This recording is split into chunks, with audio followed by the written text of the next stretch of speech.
Como é bom o abraço. Abraço é coisa boa, não é? É ou não é? É bom abraçar, é bom ser abraçado. O brasileiro é um povo que gosta de abraçar. Mas no dia a dia, via de regra, não é? Nós nos cumprimentamos com um aperto de mão, no máximo, né? Trocamos um beijinho. O abraço não é tão comum assim. Mas ele é comum, necessário, indispensável em ocasiões especiais. Quando, por exemplo, você gosta de alguém, tem um carinho por alguém, e você fica um bom tempo sem encontrar com essa pessoa, você sente saudade. E aí quando você vê, é inevitável. Como um sinal de que você ama, que você sentiu falta, você vai lá e dá um abraço naquela pessoa. Uma outra situação é quando você se alegra com uma conquista, um novo momento, um marco na vida de alguém. Por exemplo, quando essa pessoa faz aniversário, não é? E ela passa ali para uma nova fase na sua vida, você ama essa pessoa, você vai lá e dá um abraço nela. Ou quando ela se casa, né, e vai partir então para um novo momento, para um momento de casamento, vida 2, você vai lá, dá um abraço, dá os parabéns, você participa daquele momento de alegria. Uma outra situação também que o abraço é importante, é na hora da dor, na hora da perda, na hora da dificuldade. Quando a pessoa está numa situação complicada, você vai lá e mostra o seu carinho, a sua compaixão, a sua participação daquele momento, num abraço de que está com aquela pessoa, de que está junto com alguém. O abraço, ele sempre significa, um abraço especial como esses que eu citei, ele sempre significa um marco, um momento, uma transição, a saída de um momento e a entrada num outro momento. Seja ele um momento difícil, seja ele um momento de alegria, seja ele um momento onde você está ficando mais velho, onde você está saindo da vida de solteiro, indo para a vida de casado, onde você está chegando de um lugar e voltando para a sua casa de uma viagem ou de uma situação qualquer de mudança, sempre significa uma mudança de situação nas nossas vidas. Eu quero falar sobre o abraço na vida de um homem de Deus, de um dos patriarcas da nossa fé, aonde esses abraços definiram etapas e significaram coisas importantes na vida desse homem e que certamente vão falar a cada um de nós.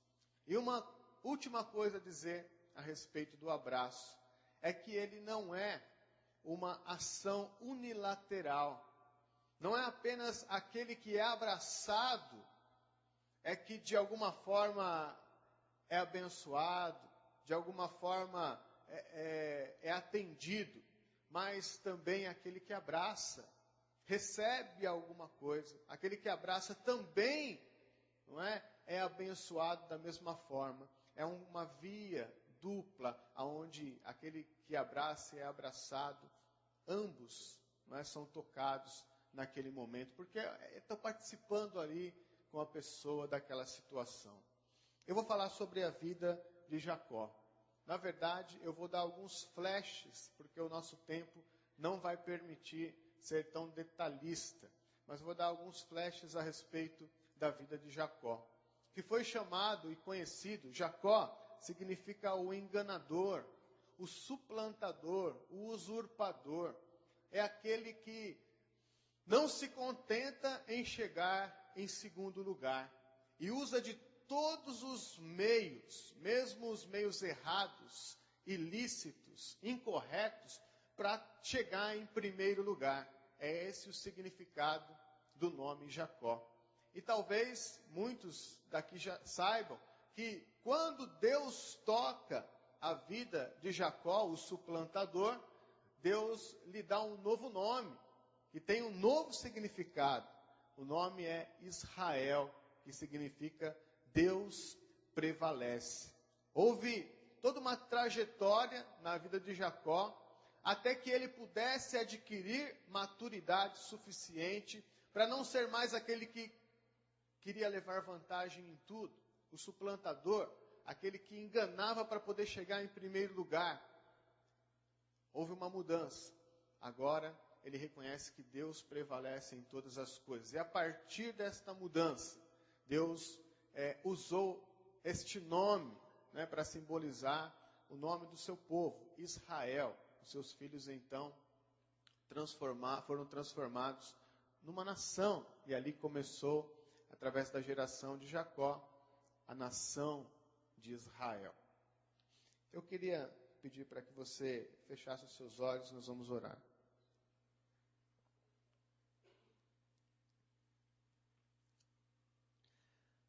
Senhor, obrigado por esta manhã e pela oportunidade da Tua palavra ser lida. Ó Deus, que ao tratarmos, Senhor, da Tua palavra, o Senhor venha tratar individualmente com cada um, cada irmão, cada irmã que está aqui. Os jovens, Senhor, desde o mais jovem até o mais idoso. Que o Senhor possa estar falando conosco, ó Deus, tratando nas nossas necessidades, usando, Senhor, ó Deus, o Teu povo, para que, ó Deus, o Teu Espírito Santo se manifeste através das nossas vidas. Faz assim, ó Pai, em nome de Jesus. Eu quero convidá-lo a abrir a tua Bíblia no livro de Gênesis, no capítulo 29. Logo que Labão ouviu as notícias acerca de Jacó, seu sobrinho, correu ao seu encontro, abraçou-o e o beijou. Depois levou-o para casa. E Jacó contou-lhe tudo o que havia ocorrido. Então Labão lhe disse: você é sangue do meu sangue. Até aqui, por enquanto. Irmãos, Jacó, sendo o enganador, o suplantador, ele engana o seu pai, engana primeiro o seu irmão, na sua articulação, de uma forma errada, e ele rouba a herança que era própria do seu irmão receber, por ser o primogênito, o primeiro a nascer. Ele rouba, ele passa à frente, ele usa de um método ilícito e recebe a promessa da herança, a bênção da herança do seu pai. E quando seu irmão Esaú ficou sabendo que ele havia roubado a herança que lhe era por direito, por ser o primogênito, ele ficou furioso, ficou louco. Se ele encontrasse com Jacó naquele momento, ele iria matar o seu irmão. Ele ficou irado, nada podia segurar, ele ia matar o seu irmão, a ponto de Jacó ter que fugir, ter que sair, ter que ir embora, fugir dali dos seus pais, da herança, daquilo que lhe foi dado pelo seu pai como promessa. Ele teve que fugir, porque senão Esaú iria matá-lo, decorrência dos seus próprios erros, mas ele teve que bater em retirada e fugir dali para salvar a sua vida. Então ele está no momento onde ele teve que deixar rapidamente, um momento de fuga, onde ele teve que deixar sua família, onde ele teve que deixar ali aquilo que ele tinha conquistado até aquele momento, o pessoal que ele já estava acostumado a conviver, todo aquele ambiente onde ele já, desde a infância, vivia, a casa dos seus pais. Ele teve que sair rapidamente, no momento de perseguição, jurado de morte, sem escolha, ele teve que sair dali. E nesse momento, ele se encontra com o seu tio, Labão. Labão era tio de Jacó, que faz o quê? O recebe, o abraça e lhe dá a oportunidade dele estar com ele, dizendo: olha, você é minha família, você é sangue do meu sangue. Naquela situação, então, a palavra de Deus diz que Jacó conta tudo o que havia ocorrido. Está dizendo que é tudo mesmo. Os seus erros, tudo aquilo que ele aprontou, a situação que ele viveu e que ele teve que fugir ali da sua casa, ele pôde desabafar para o seu tio. E o seu tio abraçou e disse: olha, você é sangue do meu sangue, é minha família, eu vou te acolher aqui. E naquele abraço acolhedor, Labão oferece para Jacó uma nova família, oferece para Jacó uma nova oportunidade, um novo emprego e um novo momento, então, acontece uma transição na vida de Jacó. Sai de uma vida, de um momento ali de fuga, de desespero, de ter que deixar todas as coisas para trás e entra numa nova família, e entra e é abraçado nesta nova família, e ali lhe é dado uma oportunidade de reconstruir a sua vida. Esse é o abraço do acolhimento, é o abraço da nova oportunidade, é o abraço do desabafo, é o abraço aonde houve um novo momento ali na vida de Jacó, uma nova perspectiva, uma nova motivação. Vamos ver um outro abraço. Abra comigo agora no verso 33. Capítulo 33, desculpa. Capítulo 33, nós vamos ler verso 4.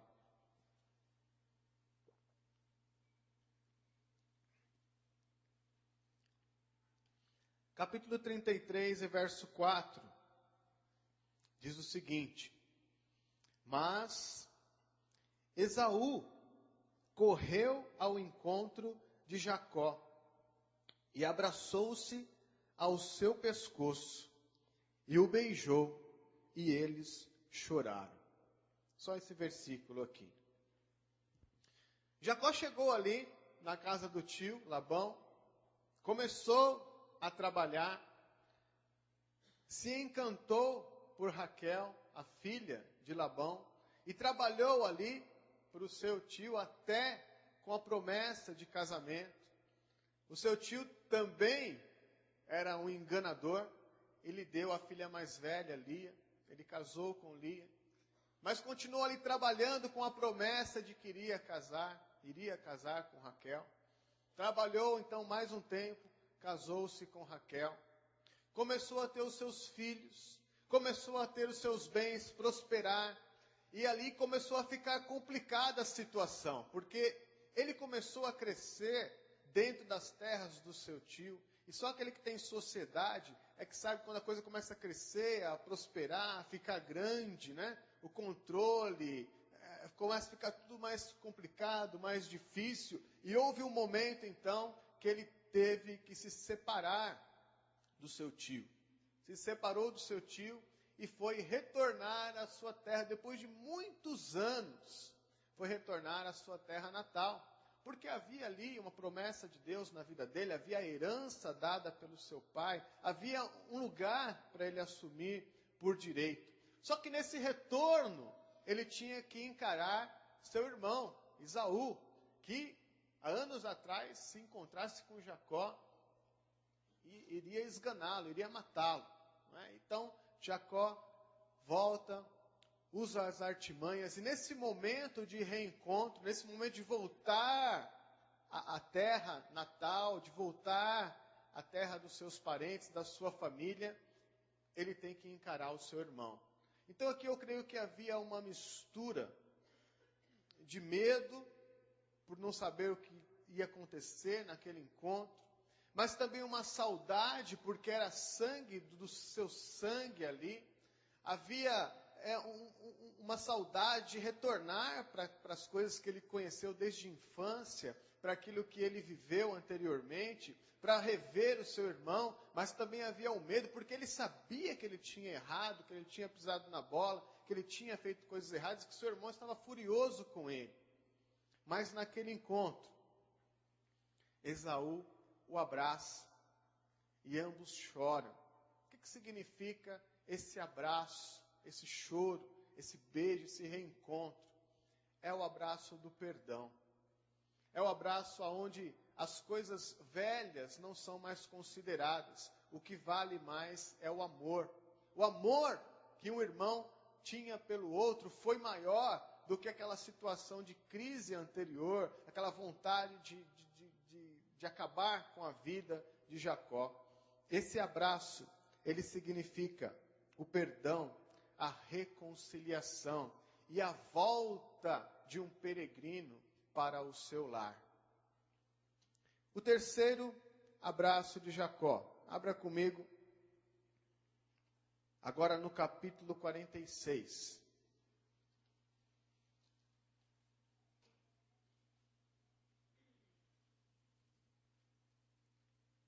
Para quem conhece a história, se situa melhor naquilo que eu estou falando, porque nós pulamos aqui vários anos. Capítulo 46, nós vamos ler verso 29. José, de carruagem pronta, partiu para Gósen, para encontrar-se com seu pai Israel. Aqui Jacó, então, já é chamado Israel. Assim que o viu, correu para abraçá-lo, e abraçado a ele, chorou longamente. Jacó voltou à sua terra, e ali começou a prosperar. Os seus filhos se casaram e tiveram filhos. Jacó agora já era um povo, o povo de Israel. Um grande povo começou a prosperar naquele lugar. Haviam bens, havia rebanho, haviam servos, muita gente mesmo, então, a partir da vida daquele homem. Só que houve fome. Não, deixa eu voltar, né? Antes da fome. Jacó ainda cometia erros, como todos nós, não é? Embora já sendo um homem de Deus, ele ainda tinha que viver algumas experiências e aprender algumas coisas. Jacó ele tinha um filho predileto, tinha uma predileção ao filho José. E isso era um grande problema, como é um problema em qualquer família, era um grande problema na família de Jacó. Porque os outros irmãos não se conformavam com esse tratamento diferenciado na vida de José. Seus irmãos ficavam furiosos com essa diferença do seu pai. Não suportavam, não é, a presença de José sendo o predileto do pai. E então, não é, rapidamente aqui eu vou dizer, eles no final venderam José a mercadores, e esses mercadores venderam José como escravo lá no Egito.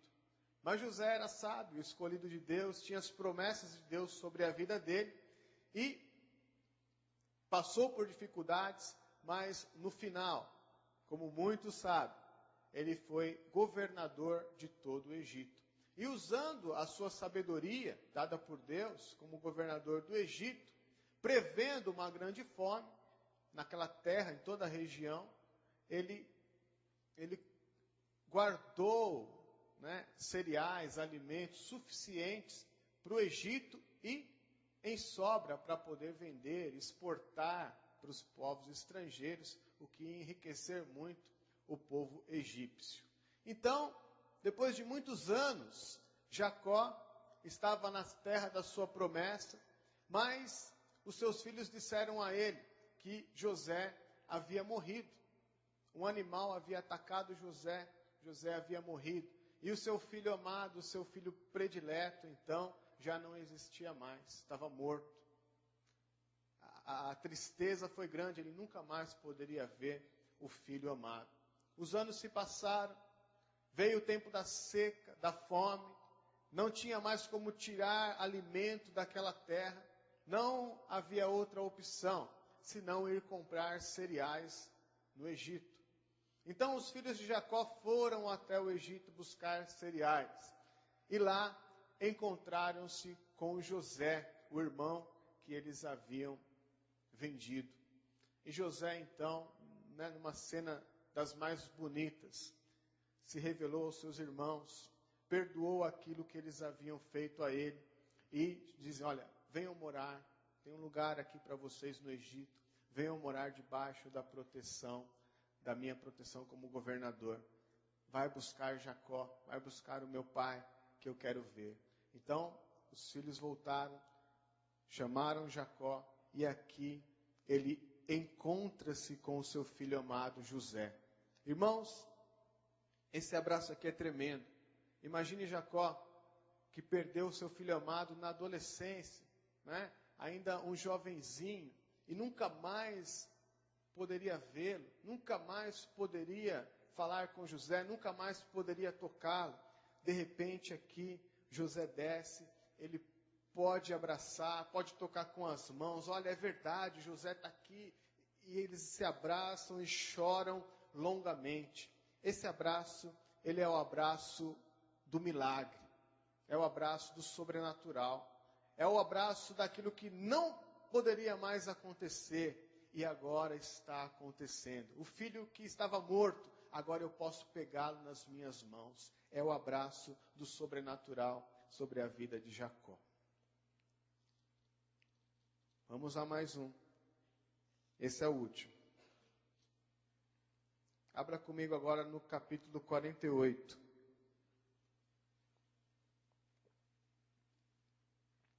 Capítulo 48, nós vamos ler verso 9.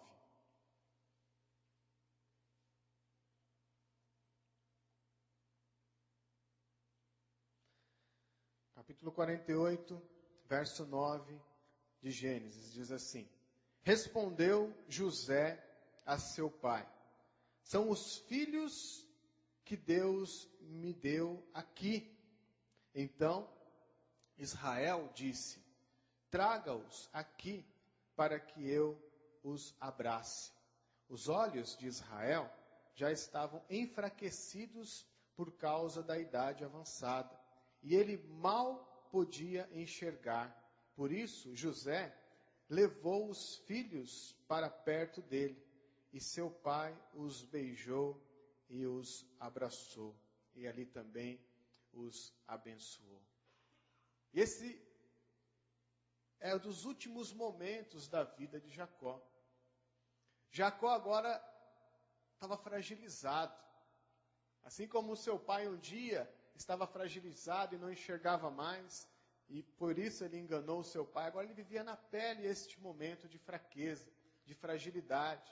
Os seus dias estavam acabando, ele ia morrer, ele estava dando as últimas bênçãos ali para seus filhos, a sua herança.